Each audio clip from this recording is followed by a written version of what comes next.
సరైన సమయం సరైన సందర్భం ఈ రెండూ కుదిరినప్పుడు ప్రతిపక్షం అధికారం ఇవన్నీ కాదు, దొంగను దొరకపట్టడంలోనే అసలైన హీరోయిజం అనేది ఉంటుంది. ఇదిగో అలాంటి సందర్భం అలాంటి సమయం వచ్చినప్పుడు అవి ఇలాగే బయటపడుతుంటాయి. తాజాగా ఆంధ్రప్రదేశ్లో కూటమి అధికారంలోకి వచ్చిన కాలం నుంచి కూడా ఈవీఎంలో గోల రచ్చ అవుతున్న సంగతి తెలిసిందే. ఇప్పుడు ఈవీఎంలో గోల చినికి వానగా తయారవుతుందా? ఖచ్చితంగా తయారైంది. ఒంగోలు ఎమ్మెల్యే అభ్యర్థి వైఎస్ఆర్సీపీ పార్టీకి సంబంధించిన బాలినేని శ్రీనివాస్ రెడ్డి గారు లేవనెత్తిన ప్రశ్నలు, ఫిర్యాదు చేసిన విధానం, తాను ఇప్పుడు అడుగులు వేస్తున్న తీరు పెను సంచలనానికి అడ్రస్గా మారింది. దేశవ్యాప్తంగా సెంట్రల్ మొత్తం కూడా ఇప్పుడు బాలినేని వైపు చూసే పరిస్థితిని తెచ్చింది. బాలినేని శ్రీనివాస్ రెడ్డి ఎన్నికల్లో ఓడిపోయాడు, కానీ ఘన విజయం సాధించాడని చెప్పవచ్చు. ఇదిగో ఈ కార్యక్రమాల వల్ల ఇప్పుడు దేశవ్యాప్తంగా దేశంలోనే ఒక పెద్ద హీరోగా బాలినేని శ్రీనివాస్ రెడ్డి గారు అవతరించబోతున్నారా అంటే ఖచ్చితంగా కాలం ఎలాంటి అడుగులు వేయిస్తుందన్నది మాత్రం చూడాల్సిన అవసరం ఉంది. ముందుగా బాలినేని శ్రీనివాస్ రెడ్డి గారు కేంద్రంలో కీలక వ్యక్తిగా మారుతున్నారు. తప్పు చేసిన వాడి మెడలు వంచే దిశగా అడుగులు వేస్తూ తప్పు చేసిన వాడి గుండెల్లో రైళ్లు పరిగెత్తించేటట్టుగా ఎన్నికల కమిషన్ వైపు తాను అడుగులు గట్టిగా వేస్తున్నాడు. ఎన్నికల కమిషన్ వైపు తాను ఫిర్యాదు చేసి ఒంగోలులో 12 కేంద్రాల్లో తనకు అనుమానం ఉందని వ్యక్తపరిస్తే ఆ అనుమానాన్ని నివృత్తం చేసే బాధ్యత ఈ ఎన్నికల కమిషన్ చేయకపోగా మాక్ పోలింగ్ చేస్తాము, ఎన్నికల్లో మీరు చెప్పిన విధంగా ఇన్వెస్టిగేషన్ అంటే రీవెరిఫికేషన్ అనేది జరగదు, ఎందుకంటే 10 రోజుల క్రితమే ఏకంగా ఆ వాటిని డిస్మాంటిల్ చేశారు అని కూడా ఉండవల్లి అరుణ్ కుమార్ లాంటి వ్యక్తులు ఇటీవల చెప్పడం, ఇవన్నీ చూస్తుంటే ఇప్పుడు ఎక్కడికి పోతుంది, ఈ కేసు ఏమవుతుంది అనేది చాలా మందిలో ఉత్కంఠ నెలకొంది. సాధారణంగా ఎన్నికలు ముగిశాక 45 రోజుల పాటు ఈవీఎం మెషిన్లు అలాగే వీవీప్యాట్లను భద్రపరచాల్సిన బాధ్యత ఎన్నికల కమిషన్కు ఉంటుంది. కానీ ఉండవల్లి అరుణ్ కుమార్ గారు ఇటీవల చెప్పిన అంశం ఏంటి? కేవలం 20 రోజుల్లోనే వాటిని కాల్చి పారేశారని తాను చెప్పుకొచ్చారు.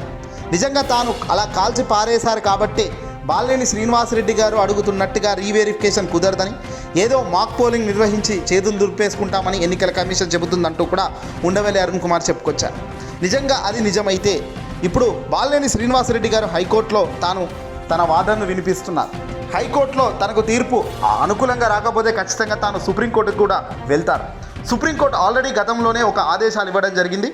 ఎవరైనా అభ్యర్థి ఇలా తన ఫిర్యాదును ఎన్నికల కమిషన్కి ఇస్తే ఆ ఫిర్యాదు నివృత్తం చేయాల్సిన బాధ్యత ఎన్నికల కమిషన్కు ఉంటుంది. అందులో భాగంగానే ఈవీఎం మెషిన్లు అలాగే వీవీప్యాట్లను రీవెరిఫికేషన్ చేయాలి ఆ బాధితుడి ముందే అని కూడా సుప్రీంకోర్టు ఇచ్చిన తీర్పు ఆధారంగానే ఎన్నికల కమిషన్ వైపు బాలినేని ఫిర్యాదు చేశారు. కానీ వాళ్ళు ఇచ్చిన ఆ తీర్పుకు నామాలు పెడుతూ ఎన్నికల కమిషన్ కేవలం మాక్ పోలింగ్ నిర్వహిస్తామన్నారు. అసలు ముందుగా ఈ మాక్ పోలింగ్ అంటే ఏంటి, బాలినేని గారు అడుగుతున్నది ఏంటి, ముందు ఇది కూడా తెలుసుకోవాల్సిన ప్రయత్నం చేయాలి. సాధారణంగా ఈ విషయాలన్నీ తెలిసిన వాళ్ళకు ఇట్టే అర్థమవుతుంది, కానీ కొత్త వాళ్ళకు మాత్రం ఇది అంత ఈజీగా అర్థం కాదు. ఎందుకంటే బాలినేని శ్రీనివాసరెడ్డి గారు ఏం చెప్తున్నారంటే తనకు 12 తన కేంద్రాలలో అంటే తన నియోజకవర్గాల్లో 12 కేంద్రాలలో ఈవీఎంలపై తనకు అనుమానాలు ఉన్నాయి. ఆ ఈవీఎంలను రీవెరిఫికేషన్ అనేది ఎన్నికల కమిషన్ ఒక ఇంజనీర్ ఆధ్వర్యంలో అలాగే ఇటు బాలినేని శ్రీనివాసరెడ్డి గారిని నిలబెట్టి ఆ రోజు అంటే జూన్ 4న రిజల్ట్స్ వచ్చాయి కదా, ఆ రిజల్ట్ని బేస్ చేసుకొని ఆ లెక్కల ఆధారంగానే ఆయన ఈవీఎం మెషిన్లు అలాగే వీవీప్యాట్లో ఉన్న స్లిప్పులు కరెక్ట్ ఉన్నాయా లేదా అన్నది క్రాస్ చెక్ చేయాలి. ఇది చేస్తే మాత్రం ఈ వెరిఫికేషన్ తన ముందు చేస్తే తనకు ఓకే, ఎలాంటి తేడా లేదు, ఈవీఎం మెషిన్లో ఎవరైతే ఎటు ఓట్లు వేశారో అలాంటి స్లిప్పులు అన్నీ కూడా వీవీప్యాట్లో ఉన్నాయి, వీటికి రెండింటికి టాలీ అయిందంటే వదిలేస్తాడు, అక్కడికి క్లోజ్ అవుతుంది.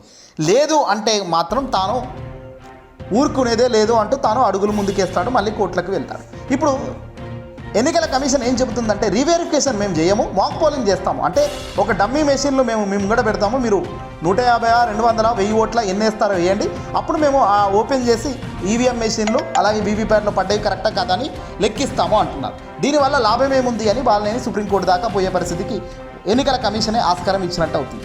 వాస్తవానికి ఎన్నికల కమిషన్ మొదటి నుంచి భయపడుతుండడం వెనుక ఉద్దేశం ఏంటో ఎవరికి అర్థం కావడం లేదు.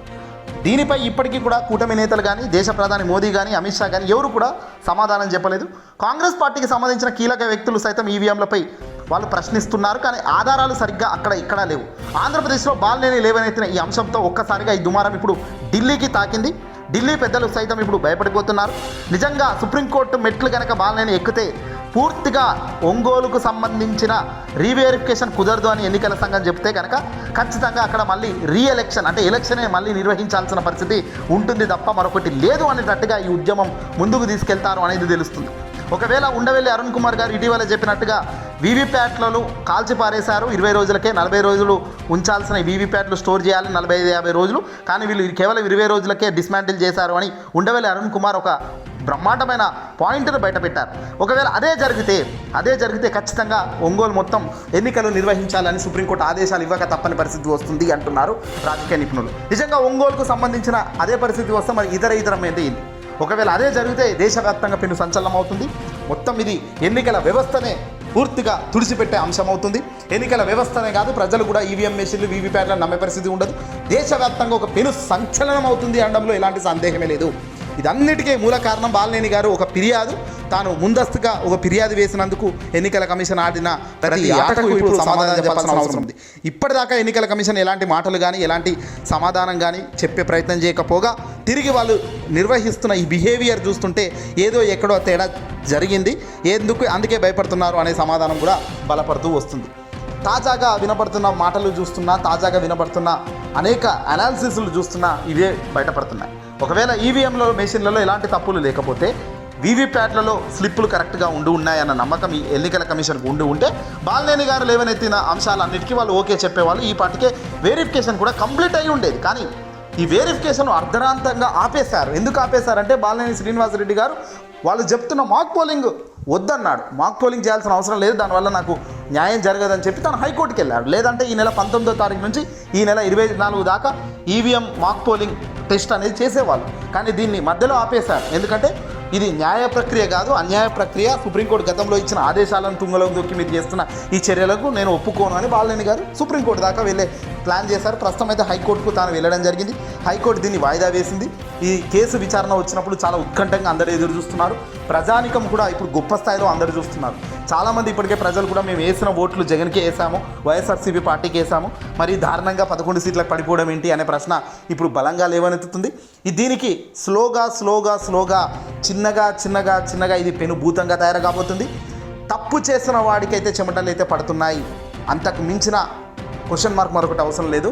ఎవడైతే దొంగ ఉన్నాడో ఆ దొంగకు చెమటలు అయితే పడుతున్నాయి. మరి ఆ దొంగలు పెద్దవాళ్ళ, ఆ దొంగలు చిన్నవాళ్ళ, ఆ దొంగలు ఉన్నారా లేరా అన్నది మాత్రం వీటన్నిటికీ ఆన్సర్స్ మాత్రం ఎన్నికల కమిషన్ యొక్క అడుగుల్లోనే ఇప్పుడు ఖచ్చితంగా ఉంది. ఒకవేళ ఎన్నికల కమిషన్ రేపు పొద్దున సుప్రీంకోర్టు కానీ హైకోర్టు కానీ ఏం చెబుతుంది?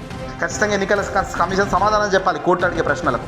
మరి కోర్టు అడిగిన ప్రశ్నలకు బాలినేని గారు ఫిర్యాదుకు ఎందుకు ఇలా ఆలస్యం జరిగింది, ఎందుకు మాక్ పోలింగ్ చేస్తా అన్నారు, సుప్రీంకోర్టు ఇచ్చిన ఆదేశాల ప్రకారం రీవెరిఫికేషన్ చేయాలి కదా, 45 రోజులు స్టోర్ చేయాలి కదా, స్టోర్ చేసిన దాన్ని 20 రోజుల్లో ఎలా డిస్మాంటిల్ చేశారు అని ప్రశ్నించినప్పుడు ఖచ్చితంగా ఇది ఒక సంచలనం అవుతుంది. అలా నిజంగా వాళ్ళు కనుక 20 రోజుల్లో ఉండవెల్లి అరుణ్ కుమార్ గారు చెప్పినట్టు డిస్మాంటిల్ కేవలం 20 రోజుల్లోనే చేశారు, 45 రోజులు స్టోర్ చేయాల్సిన ఈవీఎం మెషిన్లు వీవీప్యాట్లను 20 రోజులకే డిస్మాంటిల్ చేశారు అని తేలితే కనుక ఖచ్చితంగా మళ్ళీ ఎలక్షన్స్ పెడతారు. ఒకవేళ ఒక ప్రాంతంలో రీఎలక్షన్ పెడితే మరొక ప్రాంతం బయటకు వస్తుంది, ఆ తర్వాత సంచలనం అవుతుంది. దేశవ్యాప్తంగా రాజకీయాల్లో ఉన్న పార్టీలన్నీ కుప్పకూలే పరిస్థితి తప్ప మరొకటి లేదు, మరొకటి రాదు, మరొకటి కుదరదు అనేటట్టుగా ఉంది.